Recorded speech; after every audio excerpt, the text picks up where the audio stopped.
Hello everyone, welcome back to GK today.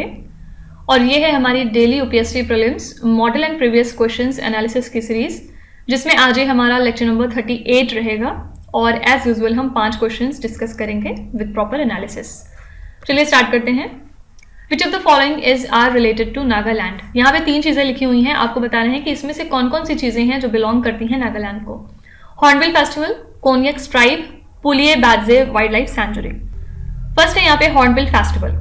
देखिए, जो नागालैंड का स्टेटहुड डे होता है वो हम सेलिब्रेट करते हैं 1 दिसंबर को हर साल, और इसी दिन हॉर्नबिल फेस्टिवल भी सेलिब्रेट करता है नागालैंड। और ये जो हॉर्नबिल फेस्टिवल है ये एक सेलिब्रेशन है जो कि 1 से लेके 10 दिसंबर तक सेलिब्रेट होता है नागालैंड में, ठीक है। और ये जो फेस्टिवल है ये नेम किया गया है आफ्टर अ बर्ड जिसका नाम है हॉर्नबिल, जो कि बहुत ज्यादा रेवर्ड और एडमायर्ड बर्ड है नागाज के लिए, और इसी वजह से इसको ये सेलिब्रेट करते हैं। याद रखिएगा, हॉर्नबिल फेस्टिवल कोई एंशिएंट फेस्टिवल नहीं है, बल्कि इसको स्टार्ट किया गया था साल 2000 में। किस लिए? नागालैंड को पॉपुलर करने के लिए among the tourist. Okay, second है यहाँ पे कोन्याक ट्राइब। तो जो कोन्याक्स है ये लार्जेस्ट ट्राइब है नागालैंड की, और फिर इनके बाद आते हैं आओस, और इनके अलावा तंगकुल्स भी एक ट्राइब है जो कि नागालैंड में पाई जाती है। फिर सेमाज भी यहीं पे रहते हैं, और नेक्स्ट है अंगामीज, ठीक है। तो ये कुछ डिफरेंट ट्राइब्स हैं जो कि नागालैंड में पाई जाती हैं। और भी ट्राइब्स हैं यहाँ पे, जैसे कि लोथस है, और संगतम्स हैं, फोम्स हैं, चैंग्स हैं, और इनके अलावा जेलियांग्स भी हैं, और रिंगमन्स हैं। तो ये सारे जो है जो ट्राइब्स हैं नागालैंड की हैं। और लास्ट है पुली बाजे वाइल्ड लाइफ सेंचुरी। ये भी एक प्रोटेक्टेड एरिया है जो कि नागालैंड में लाई करता है। इसके अलावा यहाँ पे इंटंकी नेशनल पार्क भी लाई करता है। फिर इसके अलावा नेक्स्ट है सिंगफन वाइल्ड लाइफ सेंचुरी, ये भी एग्जाम में 1-2 बार पूछा गया है। और इसके अलावा फकीम वाइल्ड लाइफ सेंचुरी, ठीक है। तो ये कुछ वाइल्ड लाइफ सेंचुरीज और नेशनल पार्क्स हैं जो कि नागालैंड में लाई करते हैं। यहाँ पे तीनों ही चीजें जो दी गई हैं ये सारी की सारी बिलोंग करती हैं नागालैंड को। Answer is D option, that is 1, 2 and 3। Next है Which of the following statements are correct with respect to the low temperature thermal desalination? Low temperature thermal desalination के रिगार्डिंग यहाँ पे 3 बातें लिखी हुई हैं, हमें बतानी है कौन कौन सी बातें सही हैं। It exploits the difference in temperature in ocean water. It has high maintenance compared to other desalination processes. It is like the reverse osmosis process. देखिए, ये जो लो टेम्परेचर थर्मल डिसैलिनेशन है, it exploits the difference in temperature, जिसमें कि 15 degree Celsius का difference होना चाहिए in ocean water at the surface and depths of about 600 feet, ठीक है। तो सरफेस और जो डेप्थ है 600 फीट के नीचे, उसके बीच जो टेम्परेचर डिफरेंस है वो कम से कम 15 डिग्री सेल्सियस का होना चाहिए। तो फर्स्ट स्टेटमेंट बिल्कुल सही है। सेकेंड है it has high maintenance compare to other desalination processes. देखिए, इसमें होता क्या है, जो वार्म वाटर है यानी कि जो सरफेस का वाटर है उसकी वजह से जो प्रेशर लगता है उसको कम किया जाता है यूजिंग द वैक्यूम पंप्स, और जो कोल्ड वाटर हमारे डेप्थ पे मौजूद है वो कंडेंस करता है वार्म वाटर को एट द सरफेस। तो ऐसा जो डीप्रेशराइज्ड वाटर है वो एवोपरेट हो जाता है इवन एट एम्बिएंट टेम्परेचर्स। तो जो रिजल्टिंग वेपर हम पाते हैं जब इसको कंडेंस किया जाता है वो फ्री ऑफ सॉल्ट होता है, और कंटामिनेंट्स भी इसमें मौजूद नहीं होते हैं, और यस हम उसको कंज्यूम कर सकते हैं। तो इस टेक्नोलॉजी में आपने देखा कि किसी भी तरह का केमिकल यूज नहीं होता है सी वाटर के प्री या फिर पोस्ट वाटर ट्रीटमेंट में, ठीक है। साथ ही इसमें किसी तरह के एफ्लुएंट ट्रीटमेंट की जरूरत नहीं है। तो यही रीजन है कि इसमें काफी कम ऑपरेशनल मेंटेनेंस प्रॉब्लम्स होती हैं compare to other desalination process.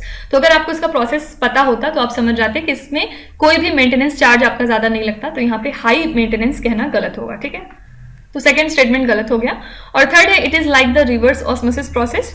देखिए, रिवर्स ऑस्मोसिस एक ग्लोबली एक्सेप्टेड टेक्नोलॉजी है जो कि यूज की जाती है सलीन वाटर को डिसैलिनेशन की टेक्नोलॉजी में लाने के लिए, यानी कि सलीन वाटर को डिसैलाइन करने के लिए। और ये एक मेम्ब्रेन प्रोसेस है जो कि बहुत ज्यादा डिफरेंट है फ्रॉम दिस थर्मल डिसैलिनेशन। तो हम ये नहीं कह सकते कि it is like the reverse osmosis process, बल्कि ये जस्ट अपोजिट है रिवर्स ऑस्मोसिस प्रोसेस के, ठीक है। तो यहाँ पे थर्ड स्टेटमेंट भी गलत है। आंसर है only 1, that is A option is right answer. Next है Kuttamperoor river is a tributary of which of the following rivers. ये जो रिवर है किस पर्टिकुलर रिवर की ट्रिब्यूटरी है, आपको ये बताना है। इसके बारे में हम क्या जानते हैं कि ये जो रिवर है ये वेस्ट फ्लोइंग रिवर है, सबसे पहले याद रखिएगा। अगर कभी स्टेटमेंट में आ जाए कि ये ईस्ट फ्लोइंग है या वेस्ट फ्लोइंग है तो answer is west flowing river, और ये ओरिजिनेट होती है वेस्टर्न घाट से, ठीक है। और ये ट्रिब्यूटरी है पंबा की भी, साथ ही साथ अचन कोविल रिवर्स की। ये दोनों रिवर्स हमें कहाँ पे मिलती हैं? आंसर है केरला स्टेट में। जो कंट्री पोर्ट्स हैं जिनको आप पैलियोडम्स कहते हैं, ये इसी रिवर्स में बेसिकली रेस कराई जाती हैं। और जो मेन थ्रेड्स हैं इससे एसोसिएटेड वो क्या क्या हैं? सैंड माइनिंग फर्स्ट थ्रेड है जो कि काफी मेजर है, और सेकंड है वेस्ट डंपिंग। ठीक है, तो ये जो रिवर दी हुई है ये बेसिकली ट्रिब्यूटरी है दो रिवर्स की, पंबा और अचनकोविल की। मणिमाला का इससे कुछ लेना देना नहीं है। तो आंसर है only 1 and 2, that is B option is the right answer. Next है how many of the following is are trans Neptunian object. इसमें से कौन कौन से ऑब्जेक्ट हैं जो कि ट्रांस नेपच्यूनियन ऑब्जेक्ट्स हैं? सबसे पहले हम समझते हैं कि ट्रांस नेपच्यूनियन ऑब्जेक्ट क्या क्या होते हैं। ये बेसिकली एक तरह की सेलेस्टियल बॉडीज हैं जो कि सन के अराउंड ऑर्बिट करती हैं, लेकिन इनकी जो ऑर्बिट है वो नेपच्यून प्लैनेट के बियॉन्ड होती है। ठीक है, और ये पार्ट होते हैं कुइपर बेल्ट के। कुइपर बेल्ट क्या है? ये एक रीजन होता है आउटर सोलर सिस्टम का जिसमें कि multitude of IC objects contain होती हैं। ठीक है, तो कुछ ट्रांस नेपच्यूनियन ऑब्जेक्ट्स की बात करें तो प्लूटो, एरिस, मेकमेक और हॉमिया चारों ही ट्रांस नेपच्यूनियन ऑब्जेक्ट हैं।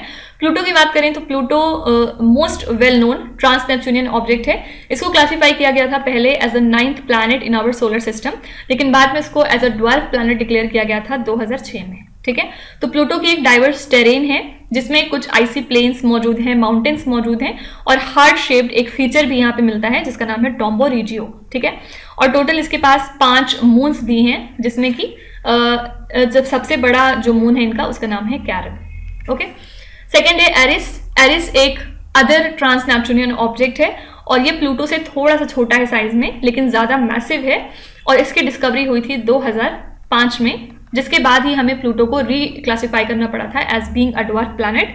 और एरिस हाईली इसेंट्रिक ऑर्बिट में रोटेट करता है और ये जाना जाता है अपने हाईली रिफ्लेक्टिव सरफेस के लिए, जिससे ये हमें ये पता चलता है कि शायद इस पे कुछ आईसी मटेरियल्स मौजूद हैं। ठीक है, थर्ड है मेकमेक। मेकमेक भी एक दूसरा ट्रांस नेपच्यूनियन ऑब्जेक्ट है और इसको डिस्कवर किया गया था 2005 में, और ये जाना जाता है अपने रेडिश सरफेस कलर के लिए। इसके पास कोई भी मून मौजूद नहीं है, लेकिन हाँ इसका एक थिन एटमॉस्फेयर है जिसमें कि ज्यादातर हम नाइट्रोजन पाते हैं। ओके, और लास्ट है हॉमिया। हॉमिया भी एक ट्रांस नेपच्यूनियन ऑब्जेक्ट है जो कि एक एलोंगेटेड शेप में हमें दिखता है, जिसकी रग्बी बॉल लाइक स्ट्रक्चर है, और इसी के साथ ये one of the most unique object है सोलर सिस्टम का। इसको जो है डिस्कवर किया गया 2004 में, और इसका नाम जो है हॉमिया रखा गया after the Hawaiian goddess of fertility. ठीक है, तो इसके पास 2 मून्स हैं बेसिकली, और इसका जो सरफेस है वो ज्यादातर कवर्ड है with the crystalline water ice. तो ये 4 ट्रांस नेपच्यूनियन ऑब्जेक्ट रिप्रेजेंट करते हैं डाइवर्स कैरेक्टरिस्टिक्स को, और इससे हमें एक इंसाइट मिलता है into the formation and evolution of our solar system and continue to be fascinating subjects of scientific study. ठीक है, तो बेसिकली यहाँ पे चारों चीजें जो दी हुई हैं ये ट्रांस नेपच्यूनियन ऑब्जेक्ट्स हैं। आंसर है D option, that is all 4।